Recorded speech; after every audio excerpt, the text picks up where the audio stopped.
अस्सलाम वालेकुम everyone, I hope you will be fine. जैसा कि आप सब लोगों को पता है कि हम पीरा एसडीईओ की प्रिपरेशन कर रहे हैं, ठीक है। और इससे पहले जो है वो हमने पीरा एक्ट को जो है वो कंप्लीट कर लिया है। वो हमारे पेज पे, हमारे चैनल पे मौजूद है, उसको आप जाके देख सकते हैं। वो तकरीबन 13 लेक्चर्स हैं। 13 लेक्चर्स में पूरा लॉ जो है वो हमने कंप्लीट किया है। और अभी ये वाला जो एक्ट है, this is Punjab price control end of essential commodities act 2024, ठीक है। और ये स्केजुअल लॉ है। आपने देखा होगा कि पीरा एक्ट के स्केजुअल में, ठीक है, 5 एक्ट थे और ये उनमें से एक। तो इसको स्टार्ट करते हैं। बहुत ही आसान है और बड़ा शॉर्ट सा एक्ट है, और हम कोशिश करेंगे कि एक ही सेशन के अंदर जो है वो इसको खत्म कर दें, ताकि आपके लिए भी जो है वो इसको सुनना आसान हो, हमारे लिए भी जो है वो इसको जल्दी जल्दी जो है वो हम किसी और एक्ट के ऊपर मूव करें। अच्छा भाई, एन एक्ट ये क्या है जी? An act to provide the price control of essential commodities in Punjab.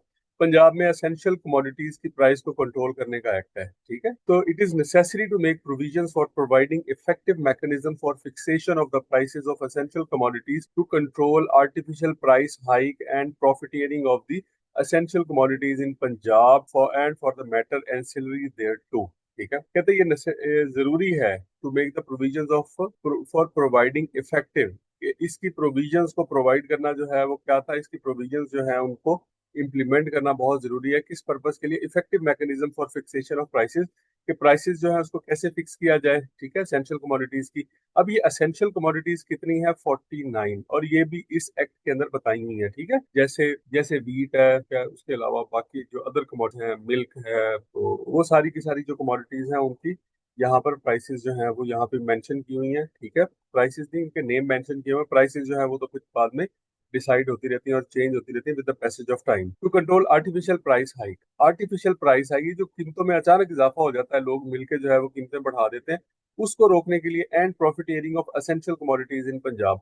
और प्रॉफिटियरिंग, प्रॉफिटियरिंग से मुराद ये है कि एसेंशियल कमोडिटीज के ऊपर जो है वो एक्सेसिव प्रॉफिट जो चार्ज किया जाता है, and for the matter ancillary there, और उसके अलावा ये भी मैटर जो कि हम यहाँ पे दर्ज झैल डिस्कस करेंगे। Be enacted by provincial assembly of the Punjab as follows, ठीक है जी। अब इसके हम पढ़ेंगे सेक्शंस। ये छोटे छोटे सेक्शंस हैं, इसमें चैप्टर्स वगैरह कोई नहीं है, सिर्फ सेक्शंस ही हैं। शॉर्ट टाइटल क्या है जी इसका? Short title extent and commencement. This act may be cited as Punjab price control of essential commodities act 2024, ये इसका नाम है। एक्सटेंट क्या है? This act extends to the whole of the Punjab. Extend का मतलब है इसका स्कोप, कहाँ तक जो है ये इम्प्लीमेंटेड है। तो ये होल पंजाब जो है, इसका स्कोप क्या है? होल ऑफ द पंजाब ये। और इसके अलावा this act shall come into force at once, और एक ही दफा में पूरे पंजाब के अंदर इम्प्लीमेंट होगा। ऐसा नहीं है कि किसी एक डिस्ट्रिक्ट में इम्प्लीमेंटेड है, लाहौर में इम्प्लीमेंटेड है, लेकिन किसी और डिस्ट्रिक्ट में नहीं है, तो एक ही दफा जो है वो हर डिस्ट्रिक्ट में इम्प्लीमेंट होगा। इसके बाद आ जाती है जी डेफिनेशन। सेक्शन 2 जो है वो हर एक्ट में आमतौर पर डेफिनेशन का ही होता है। तो एक्ट क्या होता है आप लोगों को पता ही है। एक्ट का मतलब यहाँ पे लेकिन है क्या है? Punjab price control of essential commodities act 2024। इसका मतलब है कि इस एक्ट के अंदर आगे जहां भी एक्ट का वर्ड इस्तेमाल होगा, उससे मुराद जो है Punjab price control of essential commodities act है। कोड का मतलब क्या है? ये हमने उसमें पीरा एक्ट में भी पढ़ा था कि ये कोड ऑफ क्रिमिनल प्रोसीजर है, जिसको हम सीआरसी भी कहते हैं, ठीक है। इसके बाद सी में देखें, ये सेक्शन 2 है, सब सेक्शन सी है। तो controller of prices and supplies. Controller of prices and supplies जो है ये डिस्ट्रिक्ट के अंदर होता है, और ये डिप्टी कमिश्नर को कहा जाता है, डीसी ही है, ठीक है। डिस्ट्रिक्ट के अंदर जो है प्राइस कंट्रोल करने का जो कंट्रोलर है, जो जिम्मेदार ऑफिसर है, वो कौन है? कमिश्नर है वो, और अपने अपने डिस्ट्रिक्ट के अंदर वो जिम्मेदार है, रिस्पॉन्सिबल है। अच्छा, अब सब सेक्शन डी क्या कहता है? ये कहता है कि council means the price control council established under section 3। अच्छा, अब यहाँ पर जो है वो प्राइस कंट्रोल की एक काउंसिल भी बनाई गई। जैसे हमने पीरा एक्ट में देखा था कि वहां पर एक बोर्ड था, यहाँ पर एक काउंसिल मौजूद है, ठीक है, जो कि हायर लेवल के ऊपर चीजों को देखेगी। उसके बाद क्लॉज ई क्या कहती है कि district price control committee means the district price control committee notified by the controller of the prices and supplies in his respective jurisdiction. District price control committee भी जो है वो एक मौजूद होती है, ठीक है। इसका क्या मतलब है जी? ये डिस्ट्रिक्ट प्राइस कंट्रोल कमेटी है, जिसको नोटिफाई किसने किया है? Controller of the prices and supplies. ये सेक्रेटरी इंडस्ट्री होता है, जो कि कंट्रोलर ऑफ प्राइसेस होता है। कौन होता है जी? सेक्रेटरी इंडस्ट्री, ये कंट्रोलर होता है, और ये डिस्ट्रिक्ट प्राइस कंट्रोल कमेटी जो है उसको नोटिफाई करता है।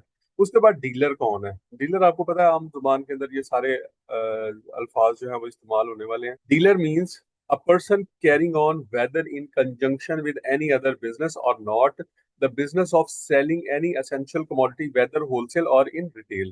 यानी ऐसा कोई भी शख्स जो कि किसी कमोडिटी को जो है वो होलसेल में या सेल के ऊपर, होलसेल में या जो है ना वो वैसे रिटेल में सेल कर रहा है तो उसको क्या कहेंगे आप, उसको आप डीलर कहेंगे। उसके बाद एसेंशियल कमोडिटी क्या है, means any of the commodities or class of commodities mention in the schedule. इसके स्केड्यूल में जो है 49 कमोडिटीज का जिक्र है, ठीक है। तो वो सारी की सारी एसेंशियल कमोडिटीज कहलाती हैं। अब एसेंशियल कमोडिटीज जो है हम ये समझते हैं कि शायद घी है, चावल है, ठीक है, आटा है, लेकिन इसके मुताबिक, इस एक्ट के मुताबिक एसेंशियल कमोडिटीज जो है वो और भी ज्यादा है। इसका कॉन्सेप्ट बड़ा ब्रॉड है। तो ये आप देखेंगे और आपने इन एसेंशियल कमोडिटीज को याद भी करना है ताकि आपको पता हो कि ये एसेंशियल कमोडिटीज हैं। मिसाल के तौर पे इसमें समोसा भी है। तो अगर आपको ये सवाल पूछ लिया जाए कि ये एसेंशियल कमोडिटीज जो है इसमें से कौन कौन सी नहीं है, तो आप तो समोसे को निकाल देंगे कि ये तो एसेंशियल कमोडिटी नहीं है, ठीक है। तो इसमें देखिए अब काफी सारी चीजें हैं जो कि आपको ऐसा ऐसा समझ आएंगी और वो आपने उनको अच्छे तरीके से प्रिपेयर करना है। Government means government of the Punjab की बात हो रही है। इसका मतलब है इंपोर्टर का क्या मतलब है, जो बाहर से कुछ चीजें जो है वो कमोडिटीज इंपोर्ट कर रहा है, ठीक है। तो ये इसको मैं मजीद इसको एलेबोरेट करने की जरूरत नहीं है। ऑर्डर का क्या मतलब है जी, ऑर्डर का मतलब है कि order issued under this act. Order का जिक्र आगे आएगा। एक ऑर्डर जो है वो इस ऑर्डर एक्ट के तहत दिया जाता है, ठीक है, किसी भी शख्स को कि आप हमें अपना ऑडिट करवाएं, आप हमें जो है अपना प्रीमिसेस चेक करवाएं, हमें ये डर है कि आपने यहाँ पर होर्डिंग वगैरह की हुई है, ठीक है, इस तरह का कोई भी। उसके बाद के में देखिए prescribed means prescribed by the rules and regulation. Prescribe कहते हैं तजवीज करदा, वो तजवीज करदा। और ये जब आमतौर पे किसी चीज का जिक्र को रेफर करना होता है रूल्स की तरफ या रेगुलेशंस की तरफ, क्योंकि एक एक्ट बनता है उसके बाद फिर रूल्स एंड रेगुलेशंस बनते, तो वहां पर प्रिस्क्राइब का वर्ड यूज किया जाता है। उसके बाद देखिए जी प्रोड्यूसर का क्या मतलब होता है, कोई भी चीज प्रोड्यूस करने वाला, बनाने वाला। Means a person engaged in manufacturing और production of an essential commodity. यहाँ पर प्रोड्यूसर का मतलब क्या है, जो शख्स उस एसेंशियल कमोडिटी को बना रहा है। कौन सी एसेंशियल कमोडिटी, वो 49 कमोडिटीज जो कि कहाँ पे है, स्केड्यूल में दी हुई है। Province means the province of the Punjab. उसके बाद है जी प्रोविंशियल कंट्रोलर जनरल कौन है। ये प्रोविंशियल कंट्रोलर जनरल जो है मैंने आपको पहले भी बताया है, ये आपका क्या है, सेक्रेटरी इंडस्ट्रीज है। इसके बाद क्या है जी, रेगुलेशंस क्या है, means the regulations framed under the act. Rules का मतलब क्या है कि इस एक्ट के तहत जो रूल्स बनाए गए हैं। स्केड्यूल का मतलब क्या है, जो स्केड्यूल नीचे अपेंडेड है। अपेंडेड का मतलब क्या है, इसके साथ अटैच है। सेक्रेटरी का मतलब क्या है, सेक्रेटरी टू द गवर्नमेंट। तो ये तो थी डेफिनेशन जो कि बहुत ही आसान थी, लेकिन आपने इनको जो है वो लाजमी पढ़ लेना है। बाज़ बात यहाँ से भी क्वेश्चन कोई ना कोई बन जाता है। अच्छा भाई, establishment of the price control council. अब यहाँ से भी आपसे सवाल पूछा जा सकता है कि ये किस सेक्शन के तहत होती है, तो सेक्शन 3 के तहत होती है। और ये भी हो सकता है कि इसका चेयरपर्सन कौन होता है, तो आपने ये देख लेना, चेयरपर्सन इसका मिनिस्टर ऑफ इंडस्ट्रीज है, नॉट सेक्रेटरी इंडस्ट्री। जेन में रखिएगा, ये इसका सवाल जो है वो पूछा जा सकता है आपसे। अब इसमें कौन कौन है जी, minister of agriculture, minister food है, चीफ सेक्रेटरी है, सेक्रेटरी होम है, सेक्रेटरी इंडस्ट्रीज है, सेक्रेटरी एग्रीकल्चर है, सेक्रेटरी लाइफ स्टॉक है। इसके बाद है जी सेक्रेटरी फूड डिपार्टमेंट है। अब ये फूड डिपार्टमेंट जो है ये price control and commodities management department बन गया है।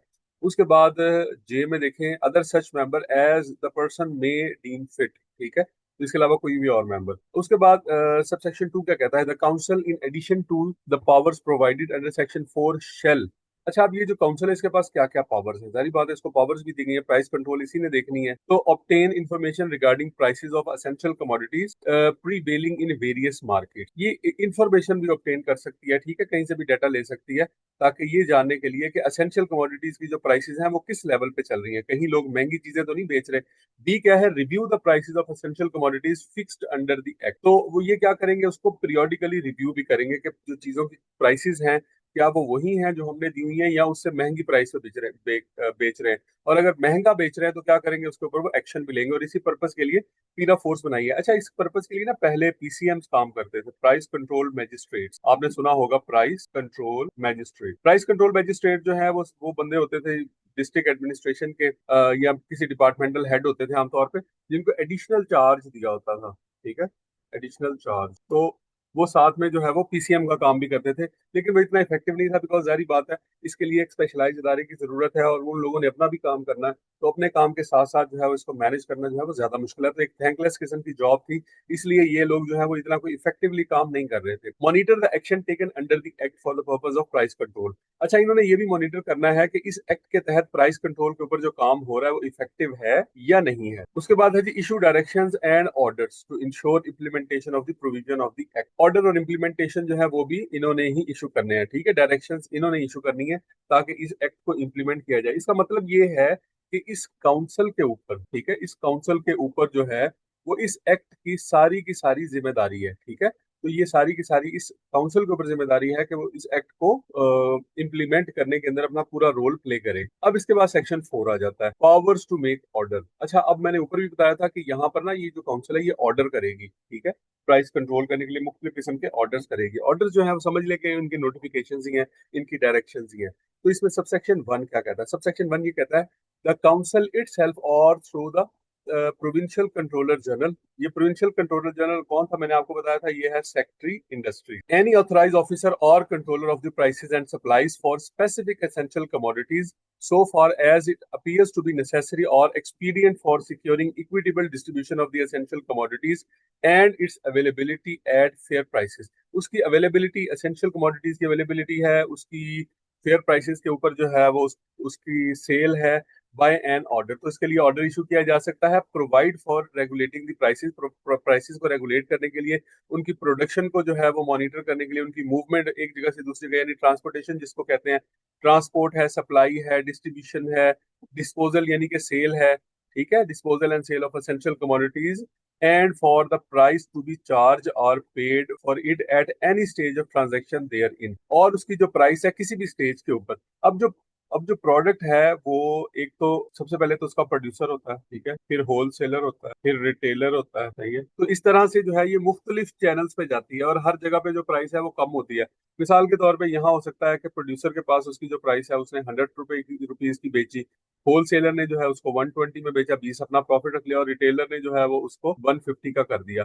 अब वो रिटेलर जो है, अगर अगर हम कहीं पे ये देख रहे हैं या काउंसिल कहीं पे देख रही है कि वो एबनॉर्मल प्रॉफिट जो है वो लगा रहा है, अर्न कर रहा है, तो वो किसी भी स्टेज के ऊपर इसकी प्राइस को काउंसिल जो है वो उसकी प्राइस के रिलेटेड ऑर्डर दे सकती है, उसको कंट्रोल कर सकती है। ना सिर्फ प्राइस को बल्कि उसकी प्रोडक्शन को, उसकी ट्रांसपोर्टेशन को, किसी भी चीज को कंट्रोल किया जा सकता है। उसके बाद है जी, without prejudice to the generality of the powers conferred by the subsection 1। कहते हैं सबसेक्शन 1 के अंदर जो पावर्स दी गई हैं उनको मुतासर किए बगैर, ठीक है, उनको मुतासर किए बगैर, यानी इसमें से कोई भी नीचे जो क्लॉजेज हैं ABCD, ये ऊपर वाले सेक्शन के ऊपर सेक्शन 4 का जो सबसेक्शन 1 है इसको मुतासर नहीं करेंगे। अच्छा, क्लॉज ए क्या कहती है? For controlling the prices eight which any essential commodity may be bought और सोल्ड इन एनी एरिया, ठीक है, for the controlling of prices. अच्छा, अब वो कहता है कि ऑर्डर जो है वो किस लिए इशू किया जाएगा? अब हमने ऊपर ऑर्डर की बात की थी ना, किस लिए ऑर्डर इशू किया जाएगा? For controlling the prices eight which any essential commodity, prices को कंट्रोल करने के लिए किसी भी एसेंशियल कमोडिटीज की जिसपे वो सेल या परचेज हो रही है। उसके बाद क्लॉज बी क्या कहती है? For regulating the production, production को रेगुलेट करने के लिए, ट्रीटमेंट यानी प्रोसेस को, और and keeping of any essential commodities. Keeping का मतलब क्या होता है? उसका स्टोरेज। इसको भी ये रेगुलेट करेगी। कोई शख्स कहेगा जी मैंने चीज इसलिए रखी है, अभी मैंने बेचनी नहीं है, वो कहेंगे भाई साहब आपने कैसे रखी हुई है? ये लॉ है कि आप इस तरह नहीं रख सकते। इसको होर्डिंग कहा जाता है। इसका मतलब ये है कि आप चीजों को जो है वो होर्ड कर रहे हैं और उसको महंगा करके बेचेंगे। तो इसलिए ये तमाम चीजों के ऊपर जो है वो इसका काउंसिल का चेक एंड बैलेंस होगा through deputy commissioner. For regulating the production treatment, ये हो गया जी। उसके बाद है जी फॉर रेगुलेटिंग बाय लाइसेंस, ठीक है, लाइसेंसेस जो है परमिट्स दिए जाएंगे या अदरवाइज कोई भी परमिट का मतलब जैसे वो गंदम परचेज करने के लिए वीट के लिए जो है वो परमिट दिया जाता है, ठीक है, वीट के परमिट होते हैं कि आप इससे ज्यादा एक पर्टिकुलर कमोडिटी से ज्यादा जो है वो आप क्वांटिटी से ज्यादा आप नहीं ले सकते हैं। द ट्रांसपोर्टेशन मूवमेंट है, डिस्ट्रीब्यूशन है, ठीक है, तो ये सारी चीजें जो है वो भी क्या करेंगी? काउंसिल इसको मॉनिटर करेगी और इसके लिए ऑर्डर भी कर सकती है। For prohibiting the withholding of sale of essential commodity ordinarily kept for sale, prohibition भी जो है वो लगा सकती है किसी एसेंशियल कमोडिटी की विद होल्डिंग पे। विद होल्डिंग से मुराद क्या है? उसकी ये होल्डिंग होती है। मिसाल के तौर पे एक शख्स की जो है वो गंदम निकली है, उसके पास जो है वो कोई 1 लाख बोरी जो है उसने संभाल के रखी हुई है।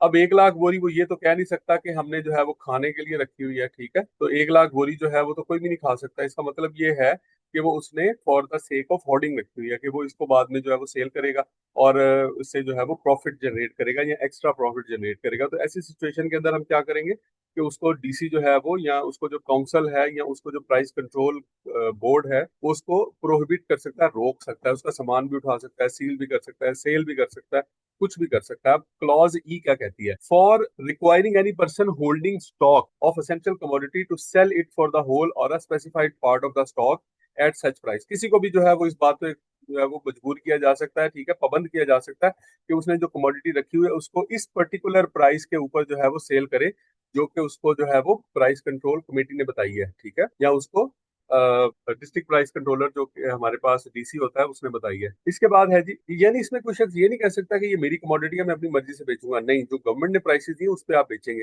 For fixing the maximum quantity of any essential commodity, maximum quantity आप उसकी कितनी बेच सकते हैं वो भी जो है वो आप फिक्स कर सकते हैं, ठीक है। या मैक्सिमम क्वांटिटी जो है वो किसी जगह पे आप किसी दूसरे, मिसाल के तौर पे किसी दूसरे प्रोविंस में भेजनी है, तो वो फिर आपको वो वहां पर जो है वो लिमिट लगा देंगे, कोटा लगा देंगे कि आप मिसाल के तौर पे आप 5,000 बोरी से ज्यादा नहीं भेज सकते, आप 1 लाख बोरी 1 लाख बैग से ज्यादा आप नहीं भेज सकते हैं वहां पर। इसका ये नहीं है, इसका मतलब ये है ना कि कहीं आप आपके अपने मुल्क में जो है इसकी शॉर्टेज ना हो जाए, या जब एक्सपोर्ट वगैरह होती है तो उस सूरत में भी क्या किया जाता है, यहाँ पर उस पर जो है वो चेक एंड बैलेंस लगाया जाता है। For collecting any information or statistics with a view to regulating or prohibiting any of the matter said, ठीक है। कोई भी इंफॉर्मेशन इसको चाहिए उस कंपनी से, उस इदारे से, उस डिस्ट्रीब्यूटर से, उस होलसेलर से, उस प्रोड्यूसर से, तो वो सारी की सारी हासिल कर सकते हैं। ये नहीं है आपको वो कह सकता कि जी मेरा इदारा है, मेरा सामान है, मैं आपको इन्फॉर्मेशन क्यों दूं। उसके बाद क्लॉज एच क्या कहता है, for requiring person engage in any of the matters of aforesaid in respect of any essential commodity, ठीक है, to maintain and produce for inspection of such books accounts and records relating to their business, ठीक है। यानी कि वो जाके किसी भी शख्स की बुक्स हैं, अकाउंट्स हैं, खाते वगैरह हैं, रिकॉर्ड्स हैं, वो चेक कर सकते हैं, ठीक है। And to furnish such information relating thereto as be specified in the order, जो भी ऑर्डर दिया होगा वो शख्स जो है वो मानने का पाबंद होगा। क्लॉज आई क्या कहती है, for requiring any importer producer dealer wholesaler and retailer to make the essential commodities with the sale price and prohibit its premises a price list for the essential commodities held by him for sale. किसी को भी जो है वो, आप producer है, dealer है, wholesaler है, रिटेलर है, किसी भी लेवल के ऊपर है, उसको आप जो है वो पाबंद कर सकते हैं कि वो एक प्राइस लिस्ट जो है वो वहां पर लाजमी आवेजा करे, ठीक है, जो कि एसेंशियल कमोडिटीज की है, और उसके मुताबिक उनको सेल करे, ताकि हर खरीदने वाले को ये पता हो कि हम किस प्राइस के ऊपर खरीद रहे हैं। प्राइस लिस्ट तो उन्होंने लगाई होती है खैर, लेकिन इसके ऊपर अमल दरामद आमतौर पे नहीं हो रहा होता। अमल दरामद जो है वो तो फल की रेडी वाला भी नहीं कर रहा होता, ये प्रोड्यूसर जो है, ये तो बहुत बड़ी चीजें होती हैं। For any incidental and supplementary matters including in particular the entering and search of, किसी भी प्रीमिसेस के अंदर एंटर होना, उसको सर्च करना मीन तलाशी लेना, व्हीकल को रोक लेना, उसकी तलाशी लेना, किसी वेसल को रोक लेना, वेसल से मुराद ये है कि ये जो ऑयल की वेसल्स जा रही होती हैं, ठीक है, ऑयल या दूध लेके जा रहे होते हैं, बड़े बड़े कंटेनर टैंकर्स वगैरह, सीजर कर लेना उसको, ठीक है। सीज का मतलब होता है जब्त कर लेना, ठीक है, जब्त by a person authorised to make such search of any article in respect of which such person has the reason to believe that, और लेकिन जरूरी है कि उस शख्स के पास कोई ना कोई रीजन हो, कोई इन्फॉर्मेशन हो, कोई बेस हो, किसी ने एप्लीकेशन दी है, कोई इन्फॉर्मेशन है, कोई आईएसआई की इंफॉर्मेशन है, कोई स्पेशल ब्रांच की इंफॉर्मेशन है, किसी और इदारे की तरफ से उसको इंफॉर्मेशन मिली है कि यहाँ पर जो है वो कोई गलत काम हो रहा है, ठीक है, तो ऐसी सिचुएशन में वो सर्च कर सकता है प्रीमिसेस को, व्हीकल को रोक के चेक कर सकता है,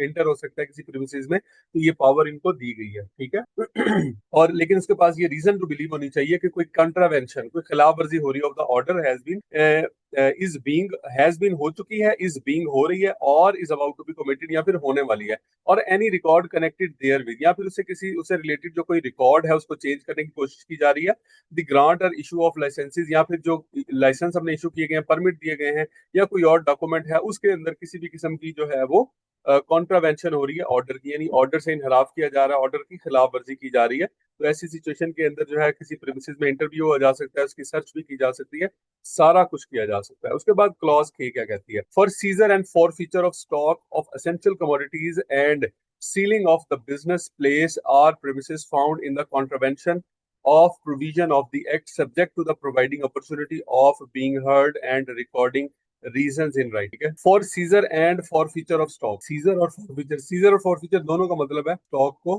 जब्त कर लेना, जब्त कर लेती है गवर्नमेंट, ठीक है जी, एसेंशियल कमोडिटीज के, and ceiling of the business, या बिजनेस को सील कर दिया, ठीक है, और प्रीमिसेस फाउंड कॉन्ट्रावेंशन, जो प्रीमिसेस जो है वो आपको पता लगा कि वो कॉन्ट्रावीन कर रहा है, यानी इनहराफ कर रहा है, ठीक है, खिलाफ वर्जी कर रहा है, of the provision of the act, इस एक्ट की प्रोविजन की, subject to providing opportunity of being heard, लेकिन फिर उसको उसको ये अपॉर्चुनिटी प्रोवाइड की जाएगी कि उसकी समाअत की जाएगी, उसको सुना जाएगा, कि वो खुद आ जाए या अपनी काउंसिल के जरिए, अपने वकील के जरिए आ जाए और आके अपना जो मुद्दा है उसको बयान करें, and recording reasons in right, और जो भी रीजंस हैं वो इन राइटिंग रिकॉर्ड की जाएंगी, ठीक है, provided that the provisions of the code shall not be applicable on search, seizure and forfeiture under the act, provided that the provision of the code, code जो है यहाँ पर सीआरपीसी की बात हो रही है, सीआरसी 1898, ठीक है। Shall not be applicable on search seizure and for feature under the act.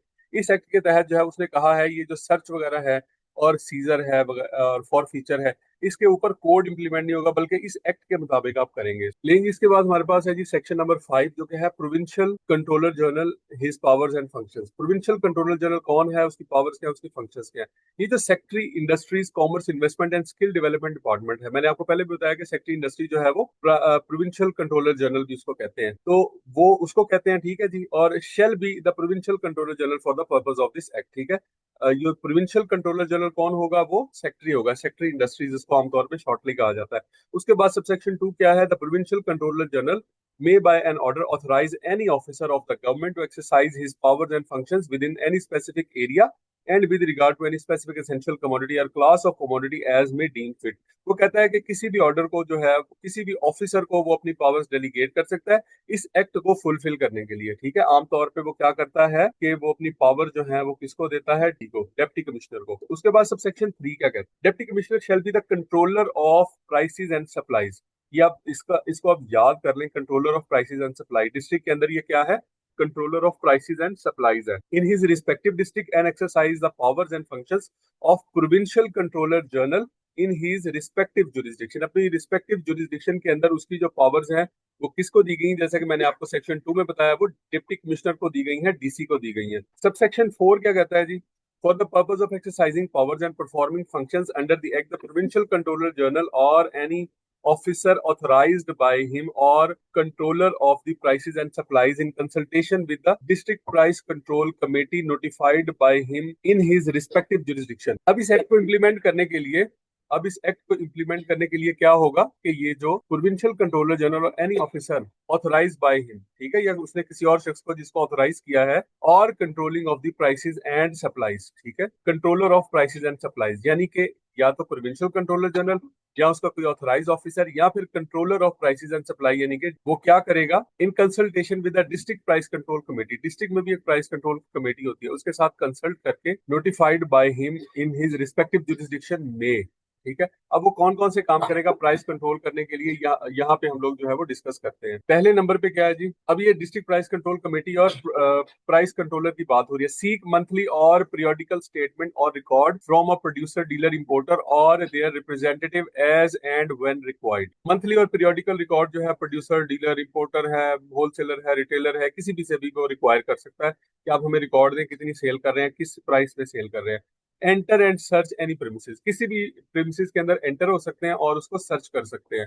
Seek documents और रिकॉर्ड फ्रॉम एनी सोर्स, ठीक है, documents or record from any source, किसी भी सोर्स से डॉक्यूमेंट्स या रिकॉर्ड जो है वो उनसे मांग सकते हैं। वो ये नहीं कह सकते कि हमारा रिकॉर्ड है हम नहीं देंगे। Fix the prices of essential commodities, essential commodities की जो प्राइस है उसको भी फिक्स किया जा सकता है, ठीक है, ऑफ फॉर एनी कैटेगरी और tier of available brands in case of differentiated commodities. जहां डिफरेंशिएटेड कमोडिटीज होती हैं वहां पर क्या करेंगे कि वो उसके टीयर्स बना देंगे मुख्तलिफ किस्म के। मिसाल के तौर पर जैसे चना है उसकी मुख्तलिफ टाइप्स हैं, दाल की मुख्तलिफ टाइप्स होती हैं, ठीक है, तो वहां पर वो क्या करेंगे, टीयर बना देंगे, हर टीयर की मुख्तलिफ प्राइस होगी।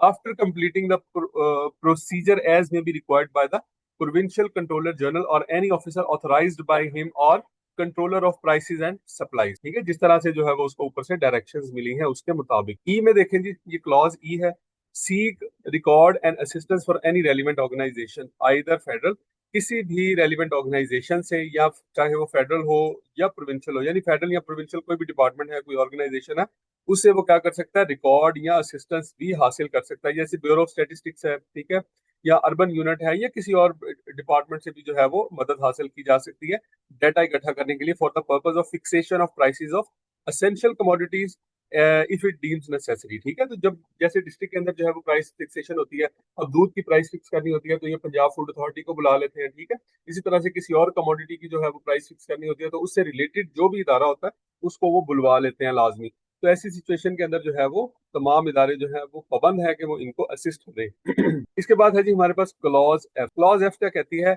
Search, seize and forfeit stock of essential commodities, के सर्च कर सकते हैं, सीज कर सकते हैं, फॉरफीट कर सकते हैं स्टॉक को, किसके, एसेंशियल कमोडिटीज के, and seal the business place और प्रीमिस। बिजनेस प्लेस या प्रीमिसेस जो है उसको सील भी किया जा सकता है, ठीक है। इन contravention of the provisions of the act, अगर एक्ट की किसी भी प्रोविजन की कॉन्ट्रावेंशन की जा रही है, कॉन्ट्रावेंशन से मुराद क्या है, खिलाफ वर्जी की जा रही है, subject to providing opportunity for being heard, लेकिन उसको सुना जाएगा, ठीक है, पहले समाअत की जाएगी, उसको मौका दिया जाएगा सफाई का, and recording reasons in writing, और जो भी रीजंस है वो राइटिंग में लिखी जाएंगी, provided that the provisions of the code shall not be applicable on, ठीक है, search, seizure and forfeiture under the act। लेकिन यहाँ पर जो उसने कहा है कि कोड जो है वो इन चीजों के ऊपर इंप्लीमेंट नहीं होगा, किस पे, सर्च पे, सीजर पे और फॉरफीचर पे। यहाँ पे भी एक क्वेश्चन बन सकता है कि ये इस एक्ट के तहत जो है वो कोड इंप्लीमेंट होता है या नहीं होता, और होता है तो कौन कौन सी चीजों पे होता है, सर्च पे, सीजर पे और फॉरफीचर पे। सर्च का मतलब है तलाशी लेना, सीजर और फॉरफीचर का मतलब है चीजों को जब्त कर लेना, ठीक है, बहक सरकार चीजों को जब्त कर लेना। तो ये हमारे जो है वो आज के पहले 5 सेक्शन हमने जो है वो कवर कर लिए हैं। कल जो है वो इसका लास्ट लेक्चर होगा, ठीक है, कल जो है ये खत्म हो जाएगा। पहले 4-5 जो सेक्शन थे वही इसके लेंथी थे, बाकी जो है वो छोटे छोटे सेक्शन हैं, कल इंशाल्लाह हम इसको कंप्लीट कर लेंगे। तो आप लोगों जो है वो अपना फीडबैक हमें जरूर बताइएगा। Wish you all the best. Allah हाफ़िज़।